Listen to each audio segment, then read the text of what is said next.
Wiele osób ma tak, że ma problem z budowaniem nawyków. Najbogatsi tego świata zabierają nam chodzenie. To my sami sobie zabieramy tą aktywność fizyczną, bo i oddechem możemy regulować na przykład swój poziom stresu. Bo ja 20 lat nic nie robię, a teraz mnie boli w plecach, nie wiem dlaczego, ale może by pan dał jakieś 1 czy 2 ćwiczenia, żeby przeszło. Jak szybko poprawić tą mobilność pracy albo po prostu ruszyć tą limfę? Przekąską ruchową. Tylko po to, żeby ciągle zdobywać nową wiedzę. Ty po prostu zacznij robić. I czasem bywa tak, że się ockniemy trochę za późno. Zabrano nam ekspozycję na słońce. Podejrzewam, że efektywność pracy tylko się zwiększy. Trzeba po prostu dokonać pewnych zmian, żeby temu zapobiec. I to wszystko jest możliwe, to wszystko się da, tylko trzeba robić. Dołącz do przygody, w której zadbasz o swoje zdrowie. Poznaj partnerów naszego kanału. Hemp King, Biozdrowy i Biowen.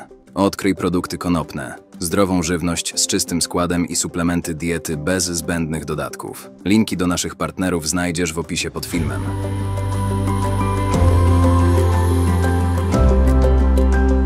Gościem dzisiejszego odcinka jest Damian Bugański. Pomaga ludziom w walce o lepszą formę fizyczną i dobre samopoczucie. Jest pasjonatem i promotorem wszechstronnej aktywności fizycznej bez skrajności. Uczy, jak być zdrowym, sprawnym, jak dobrze wyglądać i być w życiowej formie przez lata. Edukuje o zdrowiu i sporcie na swoim kanale YouTube oraz innych mediach. Cześć, Grzegorz z tej strony, witaj na kanale. Dziś moim gościem jest Damian Bugański. Dzień dobry, witam serdecznie. Człowiek, który bardzo dużo się rusza. No, przynajmniej tak udaje w internecie. Przynajmniej tak udaje w internecie, tak nazywa się jego kanał, Człowieku Rusz się.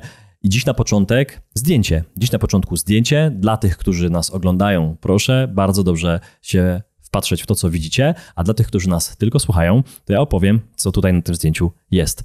Jest tutaj plaża, pewnie lata 70., może 60., nie wiem dokładnie. Wydaje mi się, że 60., 70., może ono jest podpisane, ale teraz go nie widzę, ale pamiętam to zdjęcie.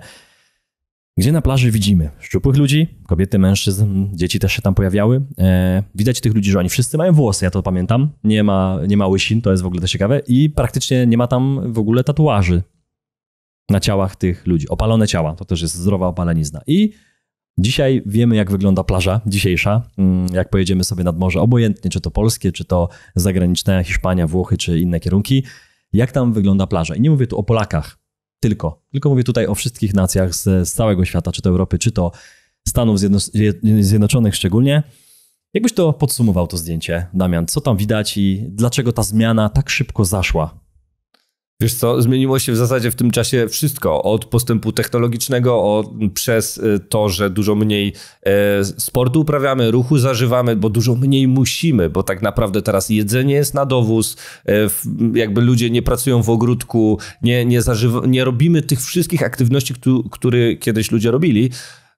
No i oczywiście zmieniła się żywność diametralnie. Teraz dzisiejsze jedzenie jest inne i nie mam tutaj na myśli tego, że dzisiejszy pomidor to nie jest ten pomidor sprzed 30 lat, choć być może również, ale to w jaki sposób my dokonujemy decyzji żywieniowych, co jemy na co dzień, co jemy od święta, jak sobie sprawiamy przyjemność, jeśli chodzi o odżywianie. Zmieniło się totalnie wszystko, a to jak się zmieniły sylwetki jest w zasadzie efektem ubocznym tej zmiany stylu życia i tego, jak funkcjonujemy. Stop, poczekaj. Poznaj Anię. W Katowicach ma mieszkanie. 4600 ma na rękę, jednak sprawia coś udrękę. Raty zero ma na sprzęty, w planach kredyt nieujęty. I zapytasz, czyja wina? Budżet Ani się nie spina. Pensja dobra, czy to racja? Przecież kryzys i inflacja. Choć na koncie nie ma nędzy, to brakuje wciąż pieniędzy. Nie uzbiera większej kwoty, bo wydaje na głupoty. O podróżach, dobrobycie marzy jednak całe życie. Ktoś doradził? Sprawdź platformę, zrobisz finansową formę. Tam za darmo mnóstwo wiedzy, filmy, konkurs i koledzy. Trener od finansów radzi i za rękę poprowadzi przez pieniędzy świat zawiły, nawet gdy odejdą siły. Budżet wnet układa Ania. Uczy się inwestowania, spłaca raty i oszczędza. Motywacja ją napędza. Nagle w życiu rewolucja. Finansowa ewolucja. Z każdym dniem jest spokojniejsza. Dług i stres się ciągle zmniejsza. Zmiana w głowie i portfelu uczestników też ma wielu. Którzy razem z nią w konkursie przerabiają to na kursie. Pomożemy Ci z majątkiem, z dobrym planem i rozsądkiem. Sprawdź bezpłatnie. Daj nam szansę. Uleczymy Twe finanse. Kiedyś tu się zgodzę, że zmieniło się wszystko. Dzisiaj myślę, że przez te kilka minut porozmawiamy o tej zmianie, żeby sobie uświadomić, że ona jest, bo niektórych, no my wszyscy żyjemy w tym świecie, ale poddajemy się tej zmianie i nie zastanawiamy się, dlaczego to tak szybko idzie. Ostatnio Mirek Burnejko, którego znamy obaj, wrzucił takie porównanie, to były jego takie przemyślenia, że najbogatsi tego świata zabierają nam chodzenie. Tak, oczywiście tak, to było duże uproszczenie. Ja podam 2 przykłady, które pamiętam, być może pamiętasz więcej, ale zobaczcie, kiedyś, żeby zjeść w restauracji, czyli poza domem, trzeba było do tej restauracji pójść lub dojechać. Też nie było tylu samochodów. Pamiętacie w ogóle parkingi budowane przy blokach? Tam stało kilka samochodów, a dzisiaj parkingi budowane są pełne i dalej brakuje miejsc. Jak to się zmieniło? Więc do tej restauracji trzeba było na nogach dojść. Dzisiaj jedzenie zamawiacie z łóżka i ono dojeżdża wam do tego łóżka, do tego, no pod drzwi. Trzeba jeszcze pod drzwi dojść te kilka kroków. Kiedyś nie było internetu w domach. Nie było. Trzeba było pójść do kafejek internetowych, czyli znowu iść i zrobić spacer. Nawet zadzwonić, w zasadzie ktoś chodził do budki i tak dalej. Nie? Dokładnie, do budki trzeba było dojść. Pamiętamy przecież Telekomunikacji Polskiej, czy chyba tak, te budki na rogu osiedla i każdy z tą kartą magnetyczną tam dzwonił. Czy to było dobre, czy to było złe? To było inne. Ten ruch po prostu był. Ja nie oceniam. Dzisiaj się cieszę, że mamy takie zmiany technologiczne, że jest telefon, że jest internet, bo to przyspiesza pracę i komunikację z całym światem. Jasne. Ale są też minusy tej zmiany i dzisiaj o nich mówimy, że tego ruchu nie ma. To te 2 przykłady zrozumiałem. Zobaczcie, taksówki. Kiedyś nie było taksówek, a jeśli one nie były tak powszechne, to był postój taksówek. Pamiętacie to, że najczęściej były autobusy, trolejbusy czy inne. No nie było Ubera, który przyjedzie. Dokładnie jasne. Tak. I ta taksówka była tam. Ona stała obok komunikacji, obok jakiejś pętli autobusowej i trzeba było z domu, z mieszkania najczęściej, ja to pamiętam, z 2 kilometry dojść do taksówki. Dopiero później jechać. Dziś taksówka, czy Uber, czy Bolt, czy inne firmy dojeżdżają pod samą klatkę. Dosłownie mogłyby wjechać, to by wjechały nam do salonu. 3 przykłady, które pamiętam, gdzie najbogatsi świata, korporacje zabierają nam możliwość chodzenia pod płaszczykiem oczywiście takiej wygody, że masz mieć łatwiej, lepiej. Tak. Oczywiście zapłać za to, ale masz mieć łatwiej. Tak, co prawda ja to widzę o tyle inaczej, że to my sami sobie zabieramy tą aktywność fizyczną, bo to są wszystkie ułatwienia, z których możemy korzystać, nie musimy, chociaż nie oszukujmy się, no kto dzisiaj świadomie będzie szedł do sklepu po wielkie zakupy na nogach, gdy może podjechać samochodem. Moja mama tak robi. Moja mama ona jest jakby przykładem tej osoby, że ona, nawet jak ja jej zaproponuję, mamo, to pojedźmy razem, przecież zawieziemy to samochodem, bo że będziesz niosła. Nie, ja muszę się przejść, ja sobie to przeniosę, jest wszystko okej i ja tak wolę. I osób, które świadomie dokonują tego typu wyborów jest zdecydowanie mniej, no bo wolimy mieć wygodniej, wolimy mniej zużywać energii i mniej się męczyć i generalnie też chcemy wszystko robić szybko, żeby było już zrobione, wtedy nie można robić już kolejne rzeczy, kolejne tematy odhaczać. Sam tak mam. Tylko że teraz tak, jeśli my jesteśmy tego świadomi i pierwsza rzecz taka już w tym odcinku wybrzmiała, że musimy się zastanowić nad tym, że tego ruchu mamy dużo mniej. Jeśli dostrzeżemy to, ja myślę, że nawet jak widzowie się zastanowią, w jakiej pozycji nas oglądają, prawdopodobnie będzie to siedząca lub leżąca. Sami teraz siedzimy. W samochodzie nie leżcie. Jeśli się zastanowimy, ile osób dzisiaj szło po schodach świadomie, że nie wybrało windy, tylko poszło po schodach, prawdopodobnie ten odsetek też będzie mniejszy, bo nie dokonujemy takich wyborów. Wolimy mieć po prostu troszeczkę łatwiej. Tylko że tak, jeśli to wiemy i wiemy, jak to będzie działało na nas, czyli wiemy, że nasze ciała będą słabsze, mniej mobilne, kręgosłupy będą się szybciej zużywać, po prostu będziemy tak naprawdę z jednej strony mieli 30 lat, ale będziemy ruchowo sprawni jak dawni 50-60-latkowie, to trzeba po prostu dokonać pewnych zmian, żeby temu zapobiec. I to wszystko jest możliwe, to wszystko się da, tylko trzeba robić. No tak, pamiętam, z tobą rozmawiałem przed nagraniem, gdzie ty wspominałeś, że spotykałeś na siłowni, jak pracowałeś ze swoimi klientami, ludzi, którzy przychodzili i wydawało im się, taki przykład ludzi, którzy pracowali fizycznie, na przykład na budowie i oni przychodzili i oni nie czuli się jakoś specjalnie... To ja powiem. Opowiedz może tę historię, bo ty to powiesz z doświadczenia. To ja powiem, bo jakby jako trener personalny, jak jeszcze pracowałem dużo z ludźmi właśnie bezpośrednio, no to zawsze na początku jest konsultacja, gdzie rozmawiałem o tym, co ktoś chce osiągnąć, jakie ma potrzeby, co by chciał zmienić, czy to sylwetkowo, czy sprawnościowo, a że zawsze byłem tym trenerem, który się skupiał nie na tym, jak bardzo chcesz mieć docięty brzuch, tylko na tym, jak chcesz żeby twoja sprawność wyglądała, jakie masz cele sprawnościowe i jakby to było takie motto przewodnie moje, czyli właśnie twoja sprawność, wygląd to jest ten efekt uboczny i wartość dodana tego aktywnego stylu życia.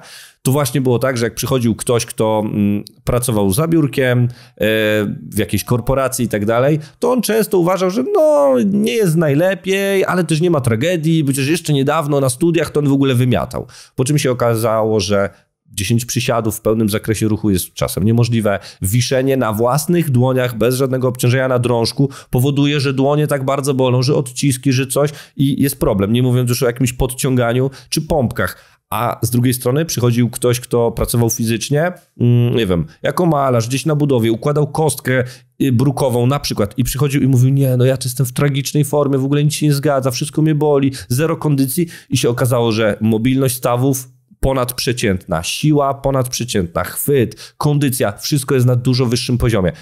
Wniosek z tego taki, że jeśli ktoś ma jakąś dawkę ruchu codziennie, nie musi to być trening, to nie musi być wielkie trenowanie na siłowni czy w jakimś klubie, ale codzienna dawka ruchu, wszechstronnego ruchu, to często to po prostu powoduje, że nasze ciała dużo dłużej funkcjonują na bardzo wysokich obrotach, których no, jak widać niektórzy nie doceniają.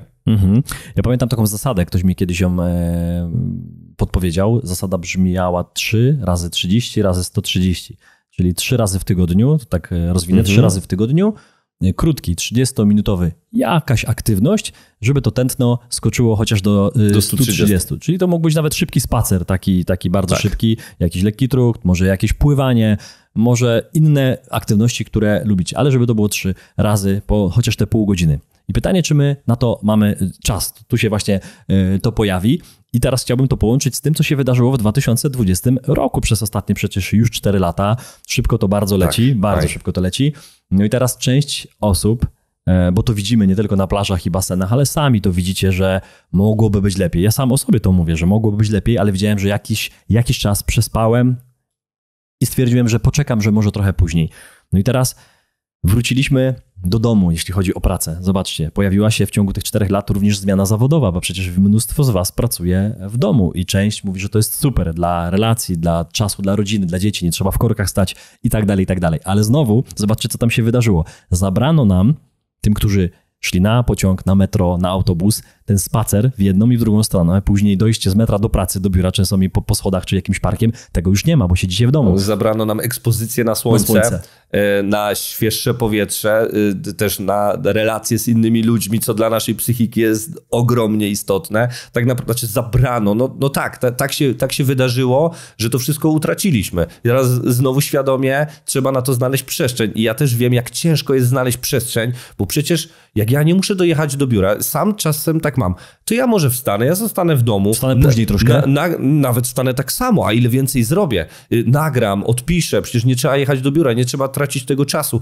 I człowiek nakręca się, żeby zrobić więcej zadań i znowu gubi tą jakąś swoją rutynę, swoje przyzwyczajenia, albo nawet jej nie jest w stanie stworzyć. No i ciało powoli jest w coraz gorszym stanie i czasem bywa tak, że się ockniemy trochę za późno i przychodzimy, jak już coś naprawdę boli, czyli zamiast działać proaktywnie i starać się, żeby się nie popsuło ciało i żebyśmy być w dobrej formie cały czas i to utrzymywać, to działamy reaktywnie, czyli jak nas zaboli, to najpierw przeciwbólowe, później do fizjoterapeuty albo do trenera i przychodzimy i tak, bo ja 20 lat nic nie robię, a teraz mnie boli w plecach, nie wiem dlaczego, ale może by pan dał jakieś 1 czy 2 ćwiczenia, żeby przeszło. No i tak to nie działa. No jak coś się psuło albo było niewłaściwie używane przez lata, no teraz 2-3 treningi to nie wystarczy często, niestety. Wspominałeś, Damian, w odcinku wcześniejszym, który nagrywaliśmy na kanale, jeśli chodzi o zdrowie dzieciaków, możecie go znaleźć na kanale. No i to jest odcinek o zdrowiu dzieci i tam wspominałeś o tym, że my potrzebujemy wyjść na zewnątrz, czyli pobyć z przyrodą, potrzebujemy tej perspektywy, czyli blisko, daleko, potrzebujemy drugiego człowieka, świeżego powietrza, nasłonecznienia i tego wszystkiego nie mamy przecież pracując przy komputerze, no bo nie mamy drugiego człowieka, on jest na Zoomie, czyli jest w środku, w komputerze, to nie jest to samo. Siedzimy przy niebieskim świetle, nie ma słońca, no i dodatkowo siedzimy, nie jesteśmy w ruchu, nie jesteśmy, nie chodzimy ani nie biegamy, tylko najczęściej siedzimy. I to są wszystkie te elementy, które praca zdalna w sobie ma. No i część osób nie miała wyboru, tylko została zmuszona przez firmy, korporacje, że musisz siedzieć w domu. I teraz pytanie, jak to zmienić, albo jak sobie pomóc pracując, nie wiem, 6, 8, 10, 12 godzin dziennie, siedząc przy komputerze, pisząc raporty, siedząc na tych Zoomach, spotkaniach i tak dalej. Co robić? No bo wiem, że masz takie rozwiązania. Jak szybko poprawić tą mobilność pracy albo po prostu ruszyć tą limfę, która cały czas gdzieś tam nam się pompuje i puchną nam nogi i różne dziwne rzeczy się dzieją. Właśnie pierwszą rzeczą to trzeba sobie zdać sprawę, że nie jesteśmy zaprojektowani do siedzącego trybu życia. Absolutnie nie. Po prostu gdy siedzimy, nasze ciała tak działają, że pewne mięśnie zaczynają się skracać. Na przykład w tym przypadku mięśnie biodrowo-lędźwiowe zaczynają być mocno skrócone, co często powoduje, że albo jest w korelacji z tym, że pośladki stają się takie słabe, niedziałające, brzuch się osłabia, więc to są mięśnie posturalne, nasza postawa się pogarsza i generalnie całe ciało traci swoje możliwości do tego, żeby na przykład później efektywnie uprawiać sport. Więc jak my siedzimy całe dnie, a później byśmy chcieli wrócić do tego sportu, który lubimy, nie wiem, piłka nożna czy coś, to nagle się okazuje, że to ciało nie jest na to gotowe. Więc warto byłoby tak funkcjonować w ciągu dnia, żeby po prostu to ciało regularnie odżywiać. Ja to nazywam, zresztą nie tylko ja, przekąską ruchową. Czyli warto co jakiś czas, zamiast wstawać i pączka sobie szamać, to dać ciału trochę odżywienia. I teraz jak to można zrobić? Niektórzy robią w ten sposób, że starają się pracować w ruchu, czyli na przykład mają biurko, przy którym siedzą na rowerku i sobie kręcą i coś tam załatwiają. Niektórzy tak działają, ja nigdy tego nie testowałem, nie wiem jak to jest. Widziałem rowerek i widziałem bieżnię u kolegi jeszcze. Tak, wiele osób przekonuje, że to jest fajne. Słyszałem nawet dzisiaj u Macieja Wieczorka, on mówi, że on chodzi na bieżni i że jemu to świetnie działa. To jest na pewno świetny sposób na to, żeby utrzymywać się jakoś w ruchu. Przy czym ja mam takie spostrzeżenie, że czasem potrzebujemy się bardzo skoncentrować. Z kimś rozmawiamy, no nie można tutaj chodzić, ruszać, biegać i tak dalej, albo robimy coś, na czym musimy się skoncentrować i wtedy po prostu najwygodniej jest usiąść i robić robotę. To wtedy, po pierwsze, warto byłoby tak ustawić swoje miejsce pracy, czyli wysokość biurka, wysokość ekranu, to w jakiej pozycji siedzimy, jak mamy ustawione nadgarstki, plecy, żeby to nie obciążało naszego układu ruchu tak bardzo. Czyli jeśli my pracujemy na laptopie, jesteśmy cały czas zgarbieni z głową mocno wychyloną do przodu i robimy to, i to jest najważniejsze, i jest tak przez 6 godzin bez przerwy albo z jakimiś krótkimi przerwami, zawsze będzie to działało negatywnie na nasze ciało. Z drugiej strony, jeśli kupimy sobie najlepszy na świecie fotel, na którym siądziemy idealnie prosto, z prawidłowo ustawionym kręgosłupem, prawidłowo tutaj cudzysłów, to również, jeśli 6 godzin tak będziemy, to również będzie działało negatywnie. Dlatego to, co ja sugeruję, to po pierwsze bardzo często zmieniać pozycję siedzącą, to znaczy wiercić się, zmieniać pozycję, noga na nogę, zmienić ustawienie, czasem siąść jakoś na piętach, czasem jak mamy niewygodny w tym sensie taboret, który nie umożliwi nam oparcia się i takiego rozłożenia, to czasem lepiej, bo mięśnie są aktywne, cały czas musimy się utrzymywać powiedzmy w pionie połową ciała, więc będzie tu dużo lepsza opcja. Czyli po pierwsze właśnie zmiana pozycji w czasie pracy i raz na jakiś czas, raz na te 25-30 minut wstać na 2-3 minuty, tylko po to, żeby zrobić tą przekąskę ruchową. I czym może być ta przekąska? Czasem wystarczy wstać i jak kot po spaniu przyciągnąć się po to, żeby nasze powięzi znowu mogły nabrać odpowiedniej sprężystości, żeby limfa i krew miały swobodny przepływ przez całe ciało. Warto wtedy wyjść na zewnątrz, znowu poprzyciągać się. Bardzo dobrym elementem jest zrobienie jakiegoś ćwiczenia oddechowego, bo teraz w momencie, gdy my w pracy dużo się stresujemy, bardzo często oddychamy takim torem, że nasze barki pracują, to łatwo sprawdzić. Nawet widzowie teraz mogliby sobie wziąć takich kilka spokojnych wdechów i zobaczyć, czy unoszą tylko barki do góry, czy może, nie wiem, tylko brzuch się wypycha. I oddech to jest coś, co towarzyszy nam cały czas i oddechem możemy regulować na przykład swój poziom stresu.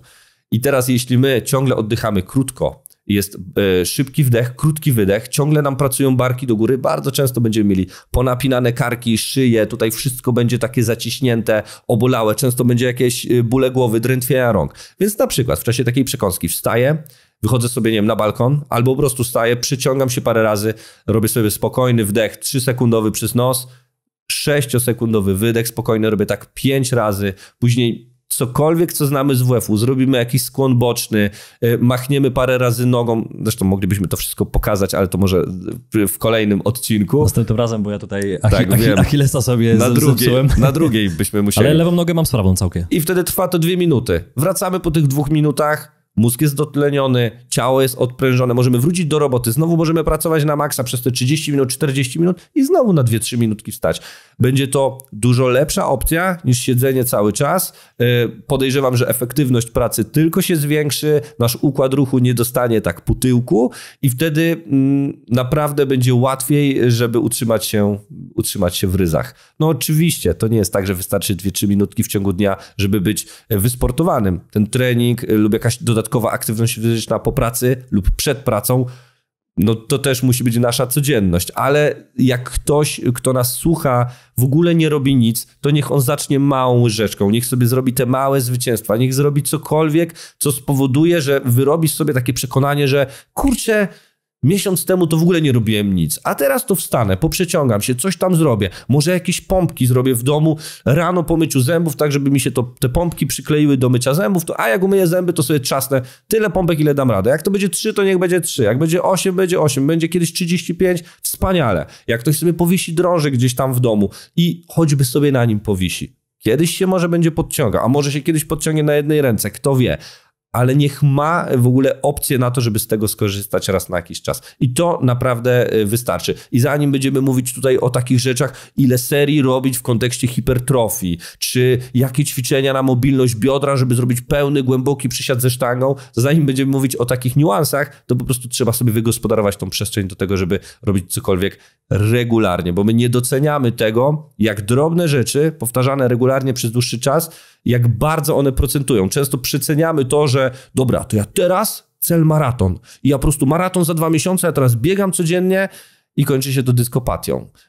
Więc musimy bardziej docenić te takie drobnostki i przede wszystkim je robić. I o tym w ogóle cały mój kanał jest o tym, człowieku, rusz się na zasadzie rób, działaj, nie szukaj najlepszego planu treningowego, nie analizuj biografii najlepszych sportowców i trenerów tylko po to, żeby ciągle zdobywać nową wiedzę. Ty po prostu zacznij robić.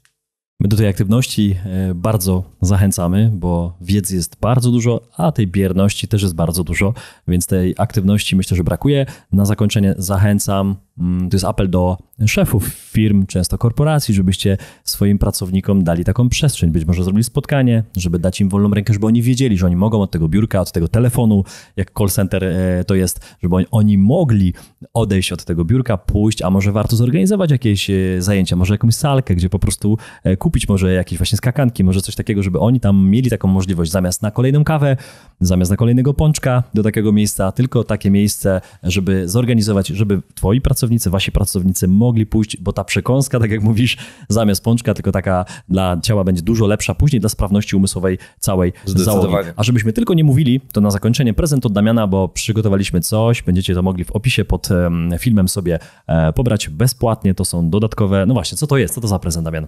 Wiele osób ma tak, że ma problem z budowaniem nawyków. Z jednej strony wiemy, że kurczę, nawyki są ważne, albo chcielibyśmy mieć jakieś nawyki, ale nie za bardzo w ogóle wiemy, jak do tego tematu podejść. Zrobiłem takiego krótkiego e-booka, można sobie go pobrać.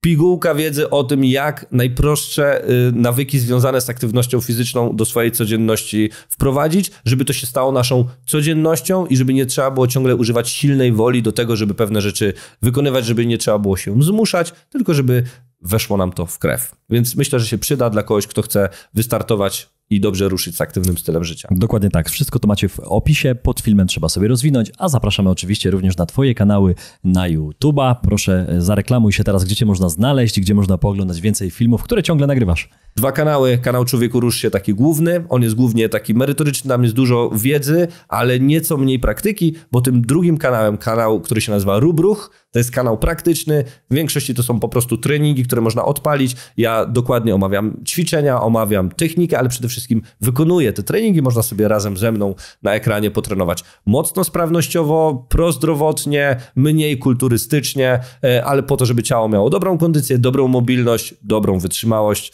No i to wszystko trwa w miarę krótko, tak żeby każdy naprawdę był w stanie wygospodarować ten czas. Dokładnie tak. Także zero wymówek, róbmy ruch i bądźmy zdrowsi dla siebie i również dla naszych dzieci, które, jak wiecie, nas obserwują.